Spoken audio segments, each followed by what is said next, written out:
Hello friends, summer season வந்தாலே மல்லிப்பூ சீசனும் start ஆகிடும். லாஸ்ட் இயர் என்னோடய கார்டனில் ஒரு அடுக்குமல்லி நர்சரியிலேருந்து செடி வாங்கி வச்சுருந்தேன்.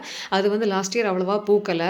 இப்போ செடி வந்து நல்லா வளர்ந்து கொத்து கொத்தாக பூ பூக்க ஆரம்பிச்சிருது. நேற்று பார்த்தீங்கன்னா நிறைய மொகு வச்சுருந்தது. சரி, நீங்கள் மார்னிங் எழுந்து கோலம் போடுறதுக்கு முன்னாடி பார்த்தா செடி ஃபுல்லாக பூவாக இருந்தது. கொத்து கொத்தாக குண்டு மல்லி பார்க்கவே அழகாக இருந்தது. அழகாக மலர்ந்துருந்தது. அந்த பச்சை பசேல்னு அந்த இலைக்கு நடுவில் அந்த வெள்ளையான அந்த பூவை பார்க்கும்போது மனசுக்கு ரொம்பவே சந்தோஷமாக இருந்தது. நாம் நம்மளுடைய கார்டனில் ஒரு செடி வாங்கி அது நட்டு அது பலன் தரும்போது நமக்கு கிடைக்கிற சந்தோஷமே அது அலாதி தான். அதை வார்த்தையால் விவரிக்க முடியாது. நம்ம அனுபவித்து பார்த்தா தான் தெரியும். பாருங்கள், சுற்றி சுற்றி சுற்றி அந்த செடியை சுற்றி நான் பார்த்துட்டே இருந்தேன். சரி, கண்டிப்பாக இதை ஒரு வீடியோ எடுத்து அப்லோட் பண்ணணும்னு சொல்லிட்டு தான் நான் வீடியோ எடுத்து அப்லோட் பண்ணியிருக்கேன். செடி ஃபுல்லாக பூவாக தான் இருந்தது. நிறைய மொகு வச்சுருந்தது. இதுக்கு ஆக்சுவலாக நான் வெர்மி காம்போஸ்ட் உரம் தான் யூஸ் பண்ணுறேன். அமேசானில் நான் வந்து ஆர்டர் பண்ணி வாங்குகிறேன். உங்களுக்கு அந்த லிங்க் வந்து டிஸ்கிரிப்ஷன் பாக்ஸில் கொடுத்துருக்கேன். வேணுன்ற மாதிரி செக் பண்ணிக்கோங்க. பாருங்கள், நம்ம ஒரு செடி நட்டு அது வளர்ந்து அது பலன் தரும்போது அது நமக்கு கிடைக்கிற சந்தோஷமே அலாதி தான். அதை வார்த்தையால் விவரிக்க முடியாது.